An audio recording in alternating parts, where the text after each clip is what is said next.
So thanks everyone for joining us on this Marketing Oxford sandwich course. Today we're speaking to Hannah Duraid, who is the CEO of the Great Escape game.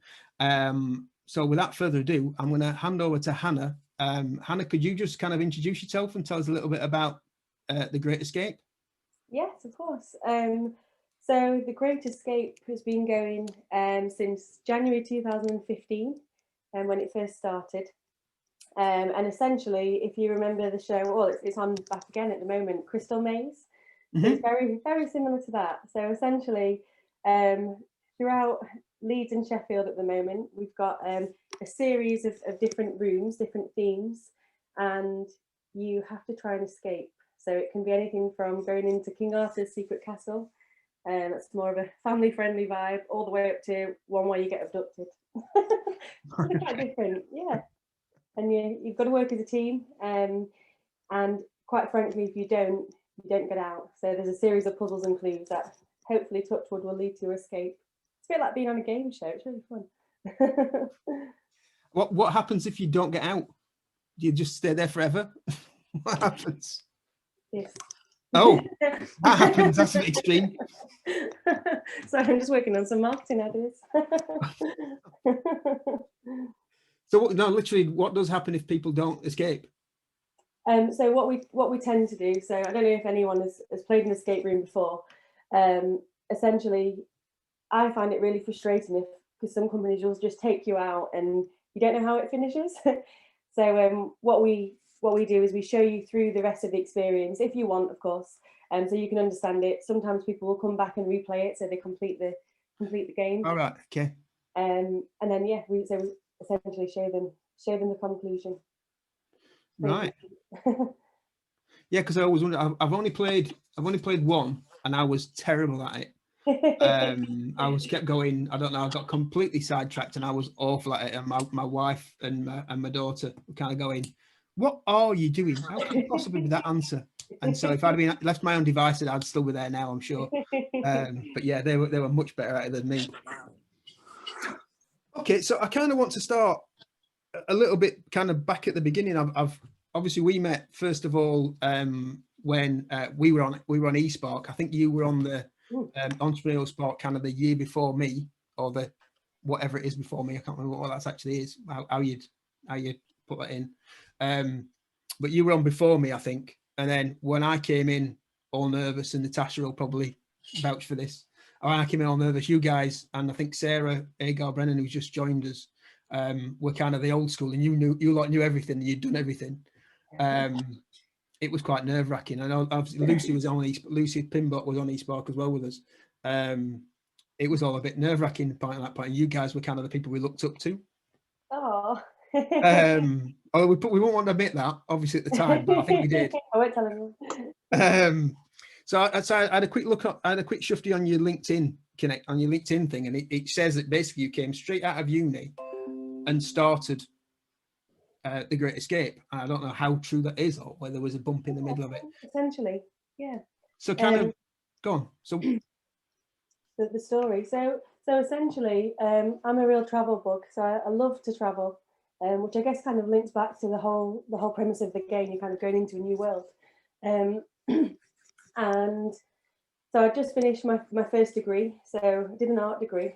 So I did it in Sheffield, and also I did a semester in France.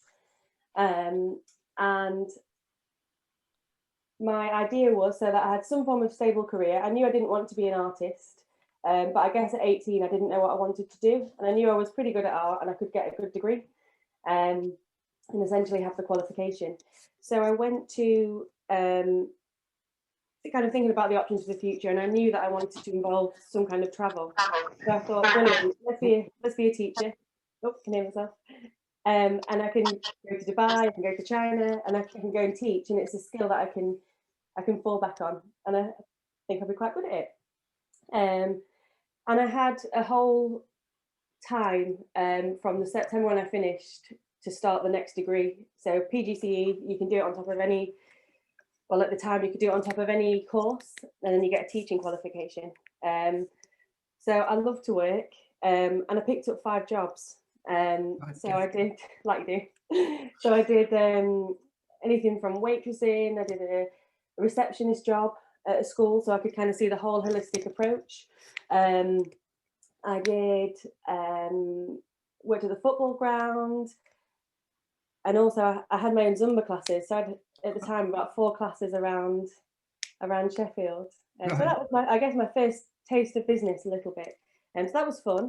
And yeah, just dashing from one job to the other. And the year before in the summer, I'd met a guy, Peter, and we were talking all the time. And he was Australian, and he always said to me, "Come on, you've got to come to Australia." And I said, "No, I'm too busy. I'm waiting for my degree." And I went to a party, and I'd not seen this particular girl for years, since sixth form. And she said, "Oh, what are you up to?" And I said, "Oh, I'm doing all these jobs, waiting to start my teaching. How about you?" And she said, "I'm going to Australia. You should come with me." So I said, "You know what?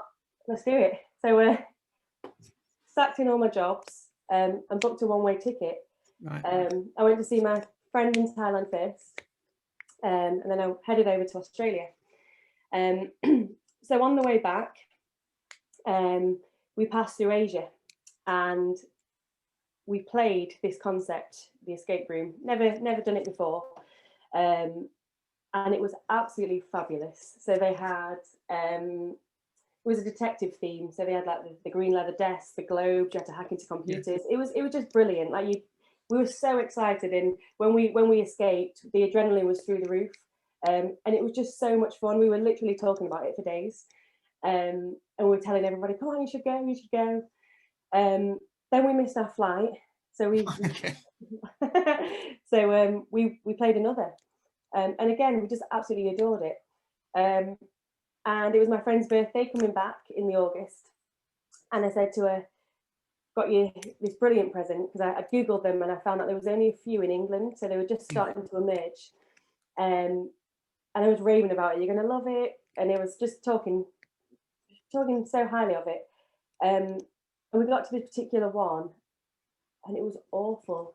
There was no theming. The company still exists, but from this comparison that I had, there was just no comparison. So there were white desks, bland walls, and I remember turning to my friend and I said, "Jess, I'm so sorry. That was so different from what I'm described. It wasn't very good, was it?" And she said, "Hannah, are you kidding me? Like that was brilliant. I want to come back." Okay.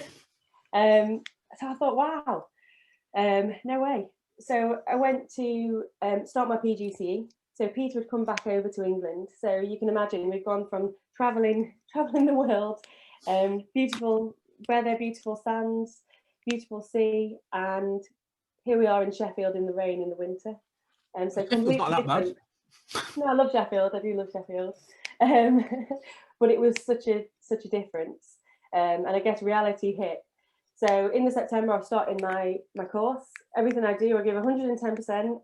And I was getting up at 6 o'clock in the morning, going till 1 o'clock every day. Like it was a lot. And I still had this nugget in the back of my head.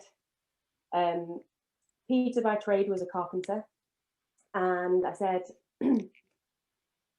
because he had to get the health and safety laws, the actual, what's it called? Like the certificates were different, so we had to go and be trained. So in the meantime, he got a job in the call centre, got some money while he waited for this course, and we just said, "Hey, let's just give this a go. Let's go and get a room, and let's jump on eBay and let's start to create these rooms." We had no idea what we were doing. Neither of us had ever had a full-time job. I can't explain to you the naivety of what was about to come. Honestly. And we just went for it. Like it was, I don't literally know how we managed it. So we were just working 12 hours a day, 7 days a week, like relentlessly. And I don't think we'd have got it to this level we did without that. Like it was insane. It was so much. And it was just brilliant. Like the first year, we'd set the first room. Within a matter of weeks, we had people ringing saying, "Hey, we want to come back. We want to bring more people." And again, we were just fueled on adrenaline. And I remember just ringing the landlord and saying, "Hey, have you got any more rooms? Because I've got someone booked in for a few weeks' time and I haven't got a room yet." And it was just bizarre, just crazy. And we were just running with it. It got to probably the end of the year, and the landlord said, "Hey, we're going to knock the building down. Someone's bought it." And we thought, "Oh my gosh, this is no way. We can't do this. This is going so well." And again, I was going to the school and coming back at night time, marking the books on the office at the Great Escape game in between teams, and just giving it everything. And obviously, because the building was potentially getting knocked down, we started to look other places. Yeah. So yeah, a year and a half later, we got the Leeds site, beautiful, and we knew we had to level up. We knew that the market was coming over from Asia. Although we'd made a hell of a lot of money, we didn't have millions, and we didn't have the experience and knowledge of kind of rich investors and already existing businessmen and women. And we knew we had to go in at a high level. So we went for it. We got the most gorgeous building ever in the city centre. We got a bar, we got a kitchen, and again, didn't know what I was doing. I just said, "Oh, it's fine. Like, being a supervisor at the bar I've worked at, let's do it." And we just had no fear, and we learned from everything, and just kind of said, right, if we can't do it, there'll be other people that can. Which is like where we met. We went on the Growth Accelerator program, and Natasha was our mentor. So every 2 weeks we were checking in, and Natasha was making sure that we were all right.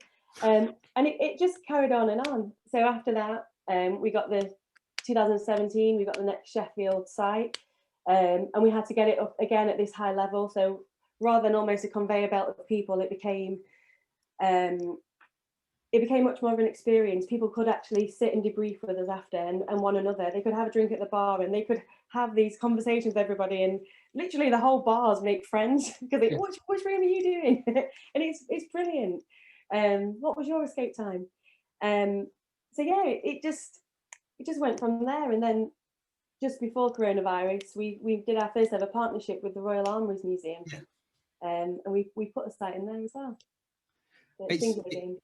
It's a great story, and that kind of thing of how you just kind of get on and do it, and kind of go, well, yeah, I'm pretty sure I can do this. And then it's just that learning thing. And I think it's interesting that you, after the experience you'd had in Asia with the one that blew your mind, to then come across and see one that was like pretty uninspiring, but to your friend who went, it was kind of, that's the most amazing thing I've done. And so it's kind of managing those expectations, isn't it?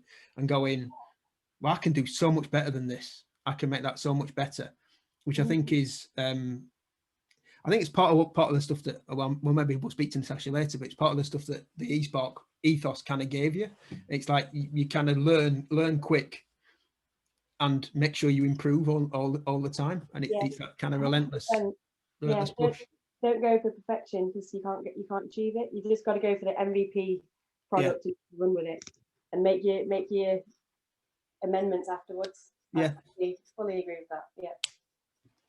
So how do you go about building a team to run effectively something that doesn't really exist in anybody's mind? So obviously when I'm building my team, I'm looking for people who've got interest in marketing. It's kind of that kind of basic level. They're interested in marketing. They've got maybe previous skills. They've maybe done a degree in it or previous experience in it or something like that.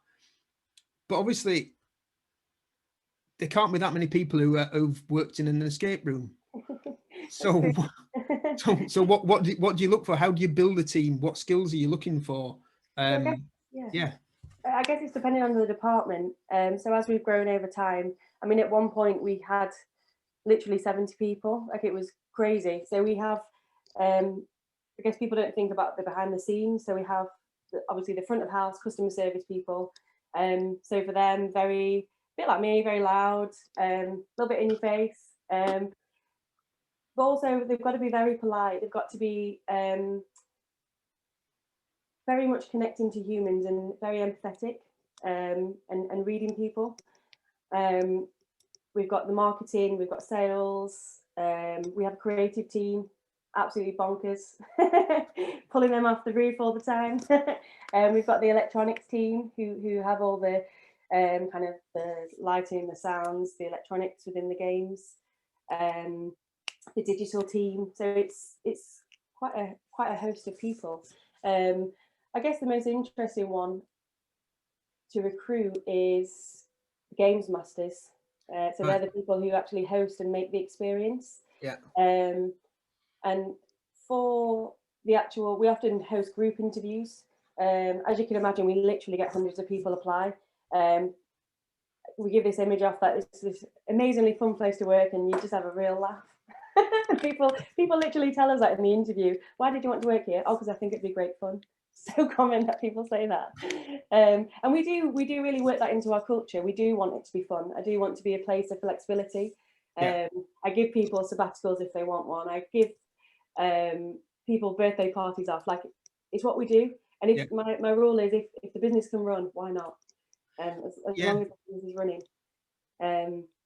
So that's really important. That's one of the reasons I also set up a business, kind of watching your big corporations and having no flex. Or you've got 28 days only. So although obviously I can't pay for them all, I'll say you can have unlimited holidays. Right. Yeah, because it's nice, and you spend so much time at work. I think people's lives are important as well. So in fact, I've actually got somebody who's in their contract is that they can go and watch the football games. So fantastic. I'm not even joking. But yeah, I do like an availability chart when people get there, and I don't know, thinking back to one that we had, someone had a sign language on a Tuesday, somebody had yoga on a Friday night, and so on and so on. But I really value honesty. So if, I don't know, I would rather have somebody say, hey, Hannah, I'm planning to get really hungover tomorrow. Can I have the day off? Yeah, sure, swap it. and that's okay as long as things run. So we often we have group interviews. Very rarely, we don't tell them that it's going to be a group purposely. I think we've maybe had one person walk out of that in the time that we've done it. Because at the end of the day, you've got to be dealing with hen parties, stag parties, birthday parties, big groups of people, and you've got to be able to keep them in control as well. Whilst being really polite as well, and engaging them to have fun and keeping up that high energy all day.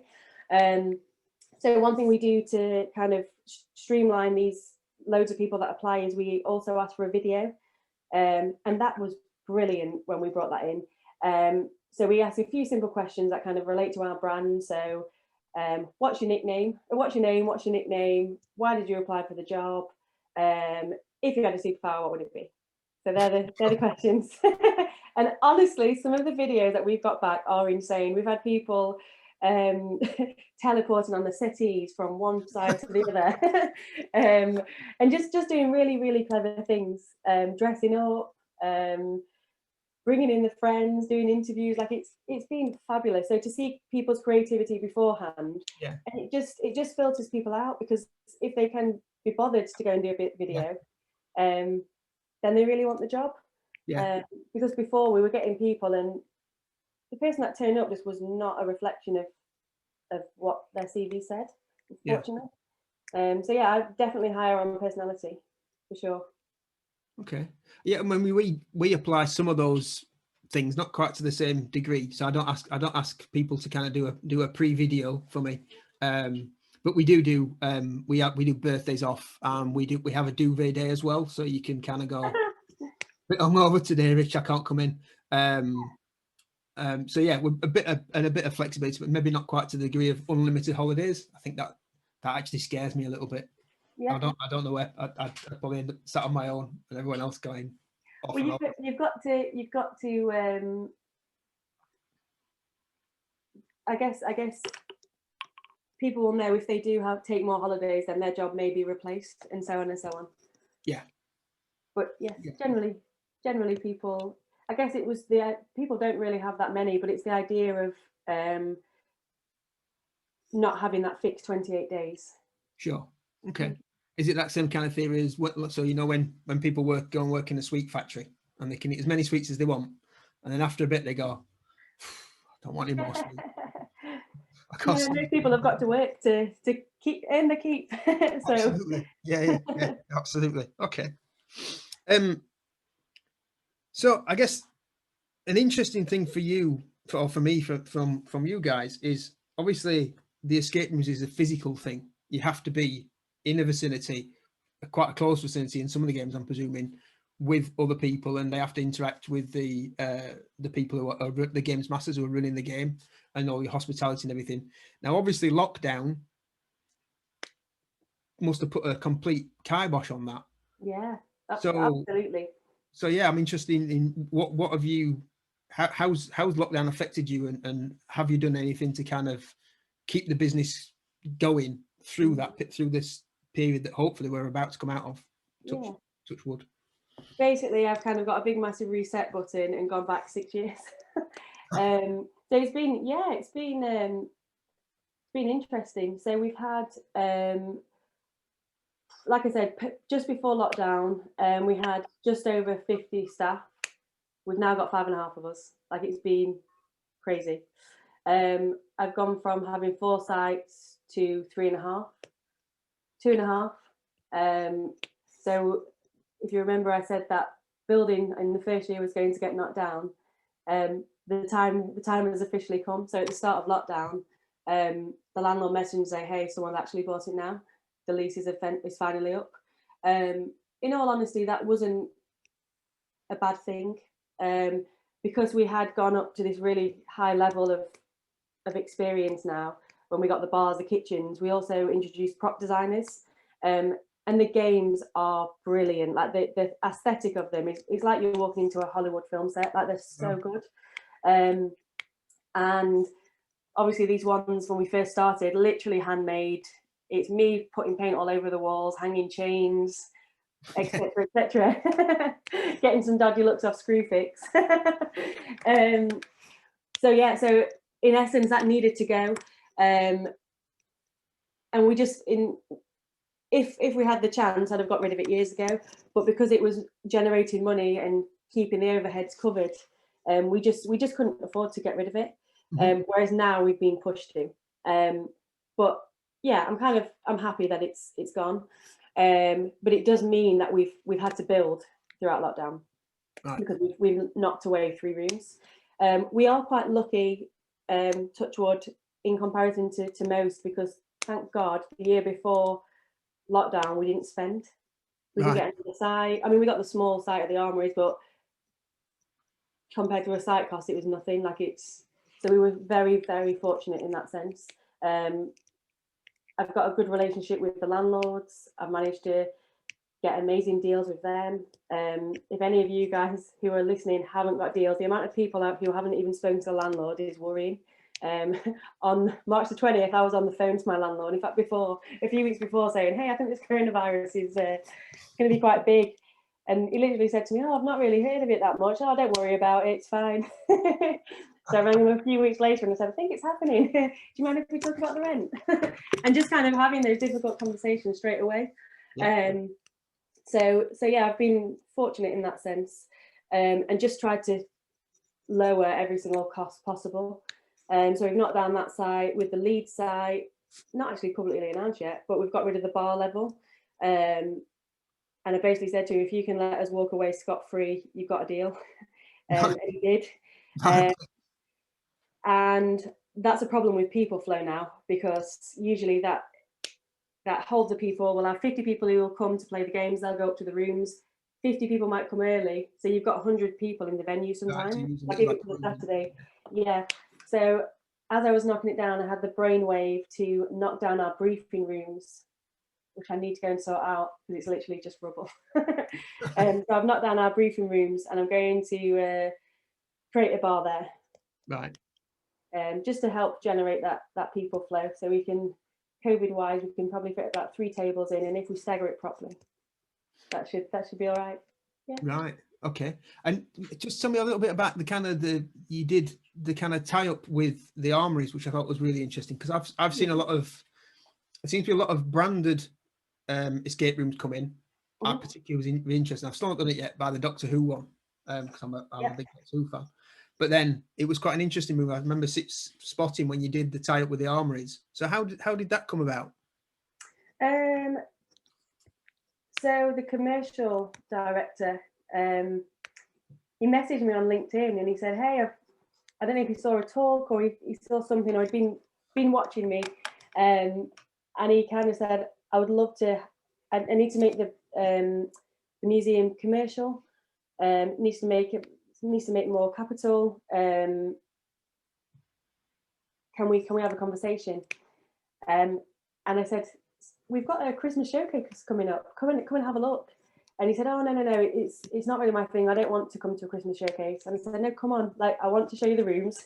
If you're not too far away. And I just kind of convinced him to come down, because he'd never actually been to one of the sites. Because I knew that if I'd got him in person and he was looking at the site, I'd be able to sell him. Yeah. And he came, and because it was a showcase, it looked great, the venue. There's a bit of a hum around it. And then I showed him around and he said, wow. He said, I genuinely didn't think that they were this good. Like, these are brilliant. Wow. Let's do it. But then obviously it's a huge corporation. So the actual logistics of getting that through were significant.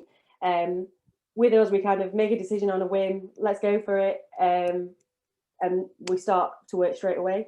Whereas with these guys, obviously they've got boards, board meetings, various different chairs, and attendees, and it literally took 1.5 years to get that contract over the line. Yeah.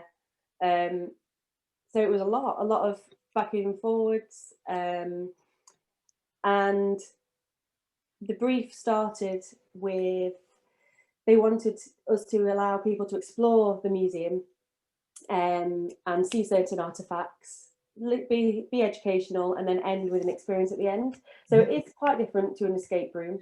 You start with essentially a map, you navigate around various things, and then you find the hidden room, and you get to choose the weapon. You get to choose the weapons, and you use the weapons, sorry, and then you get to have a boss battle with an alien.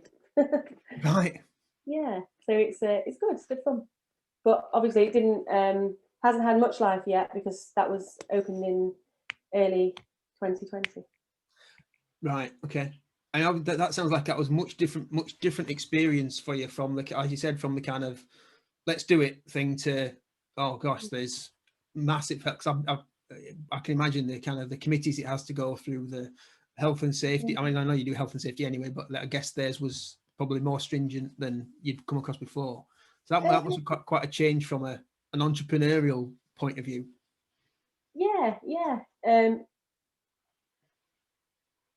Just lots of conversations and lots of, I don't know, I guess in a way it can be quite frustrating, because you can just like, come on, just make the decision, just say yes. Yeah. But it was that constant backwards and forwards. So, yeah, it's good. Cool. So I mean, looking at the site, looking at your website, you've had quite a few interesting people come and play the games. Is any of the, like, so for example, I think you've had Little Mix come and play. You've had Daisy Ridley from Star Wars come and play. Some people from Harry Potter come and play. Is there any of the celebrities that kind of stick out in your mind, and how did they find out about it, and how did they cope with it?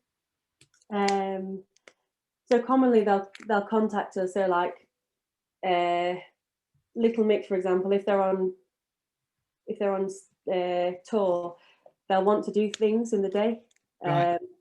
So they'll usually ring up and say, hey, can we have a set space? So we did a swap with them. So we got tickets for their show and they came to Great Escape. So yeah, they were nice. They brought all the backing dancers and things. I didn't see Daisy Ridley. I was there actually, but I didn't see her. I'm not a very big celebrity fan, so it meant nothing to me. Whereas anybody that I said was like, what, Daisy Ridley, like, that's amazing. But I wouldn't have known her in the street. But obviously, because she is like such a huge star, she was very strict, and she said, if anything about this leaks, I'm not coming. Right. Like I need to. She didn't want anybody looking at her, anybody talking to her, which is why I was respectful of that and just kind of kept out of the way. It must be so annoying. I guess it's one of those things where when you are at that kind of level, obviously this star of the new Star Wars films, you kind of arrive somewhere and there's thousands of people around just trying to get a glimpse of it. Must be really frustrating when she just kind of fancies doing something a Yeah, bit just being a normal. bit normal. Yeah, definitely. We had, again, I wouldn't know him, but I know he's on TV, John Richardson.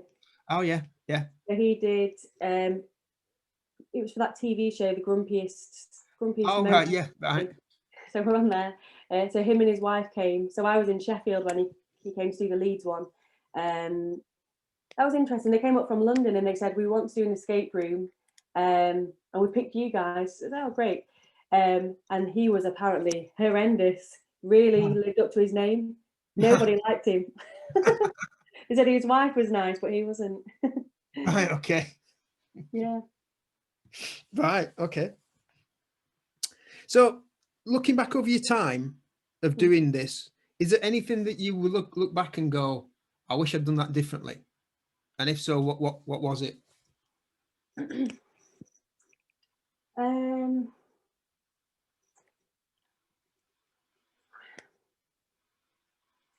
In hindsight, not do as much work at the start. Like it was horrendous. But I guess I know that now. I guess I know how quickly I can, like now I've got to rebuild the team again. So I will not be stuck in this cycle for 2 years, 3 years. But obviously you love it that much and it's your baby, you kind of don't want to let go. Yeah. So I guess it would be that, because I didn't see my friends, I hardly saw my family. Like it was, all I did was work for literally 2 years, like flat out. 3 years. Yeah. Yeah, I know what you mean. When it's your business, you kind of take it all on the chin, don't you? You kind of go, well, if nobody else is going to do it, I'm just going to plow through and make sure it's all done. And that's Honestly, yeah. We weren't eating properly. Like it was horrendous. It really was horrendous. Yeah. Don't know how I did it. right. Okay. So just before we started the call, we talked about reading, because I've just done out my new office stroke spare bedroom and I've got like 4 books up there, and then but they're not actually anything I read, because I don't read print anymore. Anna, you said what do you read? And I'm like, well, it's all on my Kindle. So if my entire reading collection was there, it'd just be my iPad sat on there, which is not quite as, don't look aesthetically as nice. Mm-hmm. So, and you mentioned about what you read quite a lot. So what books are you reading at the moment? So my business coach, he's what you call an action coach. So he sends me books. I'm reading one at the moment. It's called something about mindset to billionaire. That's really good.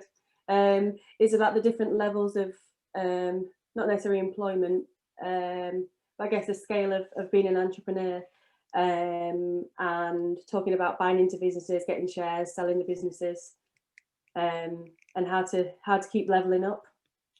Yeah, that sounds interesting. I guess that's one of the questions that I know we both doing for eSpark, and I've like business coaches as well. There is that thought of, well, what are you going to do? What's your kind of final plan? Are you going to sell the business off? What are you going to do? I don't think anyone want to buy it at the moment. Yeah, I mean, that's one of those things. So for me personally, I think for my business, it's not something that I'm interested in selling off at the minute. But I think a lot of people start with a kind of an exit plan, don't they?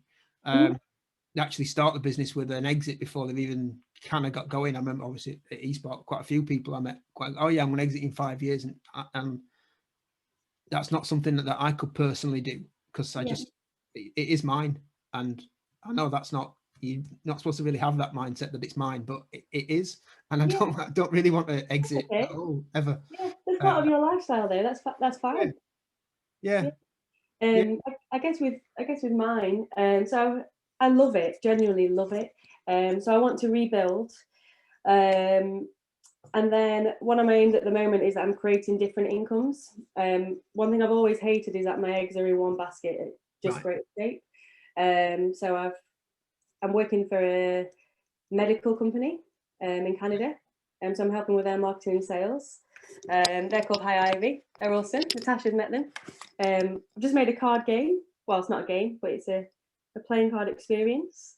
Right. I was a bit bored. I love to do things all the time. So yeah, I want to start to diversify what I'm doing, really.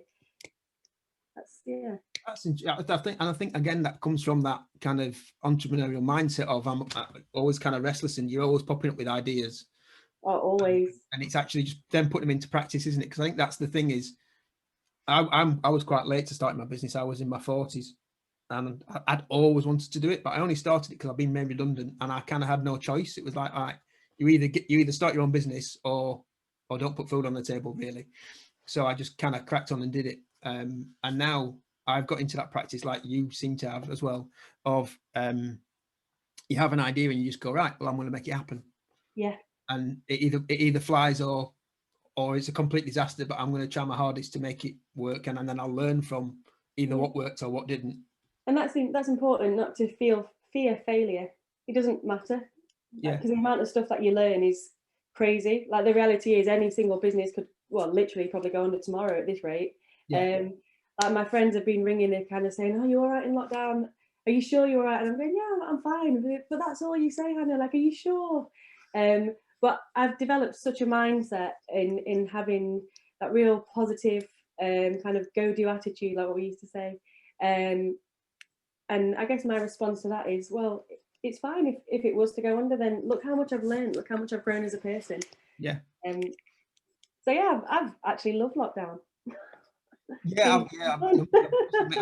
I've quite enjoyed it. I'm just waiting to get out of the house. I think that's my problem, is I'm just kind of come down, same room, and I just want to go somewhere else. And hopefully we'll be able to do that a bit. We'll be able to do that soon. So what I'm going to do now, I'm just going to see if any of the audience have any questions. So if anyone wants to ask Hannah anything or me anything. Can I ask a quick question, Hannah? Yeah. How on earth do you come up with all the ideas for the puzzles and the answers and all the kind of things that go? Because my mind just wouldn't go there. I think it's fascinating. So Erin from the creative team is a big part of that, and we encompass all sorts of things. So we do a lot of research for escape games. So, like I mentioned at the start, the English market is improved significantly, but we go further afield. So we've been to Russia, and their escape rooms were brilliant. Just before lockdown, we almost got trapped in Amsterdam playing some over there. So I can think of worse places to get trapped. So we do a lot of research on actual escape rooms and experiences. So Secret Cinema is a brilliant experience, and things that are kind of, I guess, theatrical. We do lots of things like that, drinking experiences and food experiences. I love going out for like dinner and things, and I get like resources from everywhere. Films. Erin's a bit of a gamer, so I don't really like to play games like that. I like board games and card games, but I don't like computer games, whereas he does. So he'll get lots of ideas from that. And then essentially we pick a theme dependent on the market, and then we work back from there. Right. Okay. Cool. Thank you. Excellent. Thanks, Lucy. Does anybody else have something they'd like to ask Hannah? I would love to ask, if I can.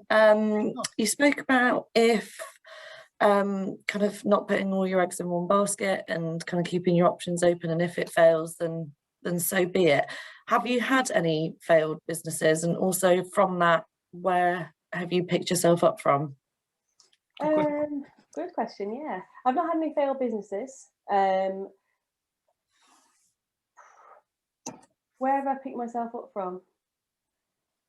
The first thing that sprang to mind, and it isn't necessarily failure, 3 years ago when I was at the top of my business, I don't usually talk about this, but I'll tell you all. When I was at the top of my business, I found out that I had cancer. Sorry to hear that. No, that's okay. I guess that's as well why I'm quite positive about things. Although I was before, but in many ways, life's just too short. So you have to, and even if you do fail, it's a common part of everyday life.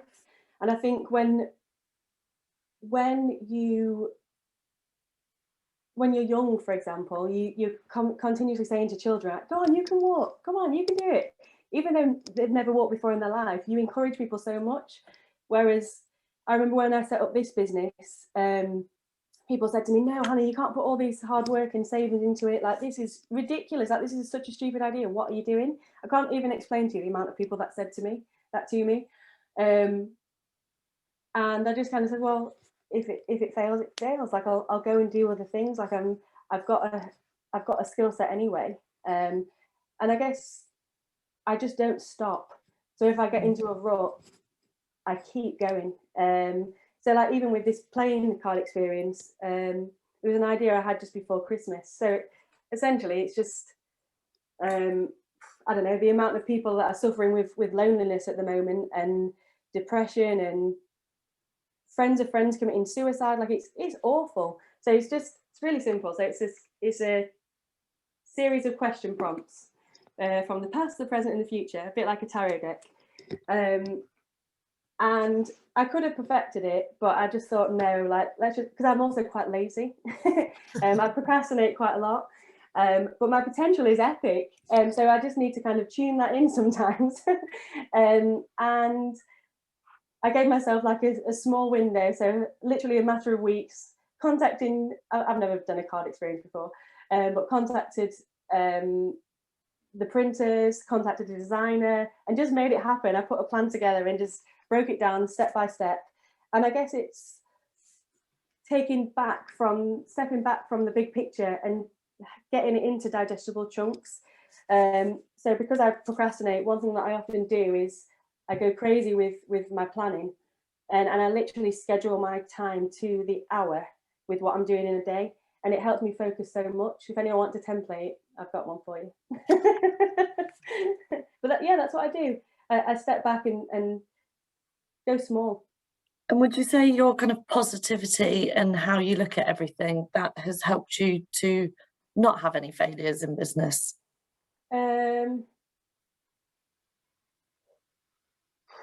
We've nearly failed loads. We've literally every single year there's been a problem, whether it's cash flow that's nearly sent us under, me being ill, like, there's been all sorts of things. Is it my positivity? I guess partly. I don't let things stumble me. Everything's got a solution. Yeah, that's true. Excellent. Thank you so much. That's okay. Natasha, you had your hand up. Yeah, I've got a question just around, even as you grew the business and it grew, you seem to have still managed to keep your authenticity and like the coolness and the quirkiness of what you're doing. So when I've looked, for example, at when you've been recruiting people, I love the way that you know, the copy, the way that you've put the business across. And I just wondered who does that for you? Do you come up with like the descriptions of what you do? Or yeah. I think I know what post you're talking about. Yeah, I did that one. That was one of my crazy ideas. It was really good. So yeah, I guess one thing that we do is we have a tone of voice. We have brand guidelines to an extent, and we make sure that we kind of stay true to that. So we are a little bit cheeky, a little bit edgy, and we do kind of push the boundaries in most things that we do.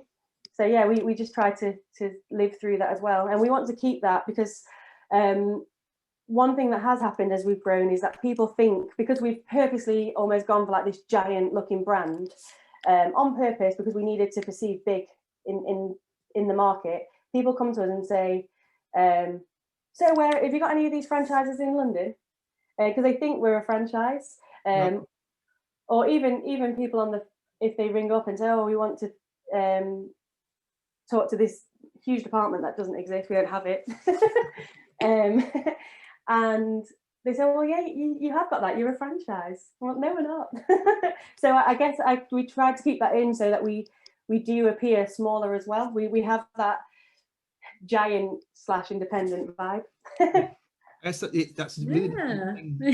really interesting thing to keep a lid on, I guess. Is that not a lid on, but is the culture, especially as you grow and you develop and working out when new people join and whatever, to ensure that they get all the cultural references and the norms and everything. That must be quite difficult. It's Especially when you're really expanding. difficult with us, yeah, because people think like they're there to have fun. And don't get me wrong, like sometimes I'll walk down the corridor and the manager's doing a roly-poly. I'm actually joking. And sometimes we play on these things. So for example, there was a competition going off at one point between the supervisors and the manager. And every time they did a cocktail masterclass, they had to take a crazy picture. So one Saturday, the manager sent me a picture of him in a human pyramid with the hen party. So sometimes we encourage this, but then yeah, it's about, also we are a business, we do need to keep everybody in their jobs, we do need to make money, we do need to pay the bills, so we also have to have that boundary. So I'm also I'll follow through on my word. So if somebody stepped out of the line, they will get a disciplinary, and people keep in check that way. Yeah. Excellent. Lovely. So does anyone else have a question for Hannah? Oh, it's all gone silent now. Anybody? No? No worries. Okay, well, thank you so much, Hannah. It's been really lovely to talk to you and really inspiring. And I know that I've picked up quite a lot of ideas, not for escape rooms. I think I'm pushing, that might push me a little bit. But I think I think it's just so inspiring about how you run the business and your kind of attitude towards it, and how it's growing. So thank you so much for your time, Hannah. I really, really appreciate it. Yeah, thank you so much for having me, and thank you everybody for using your time to come and listen too. Really appreciate it. Lovely.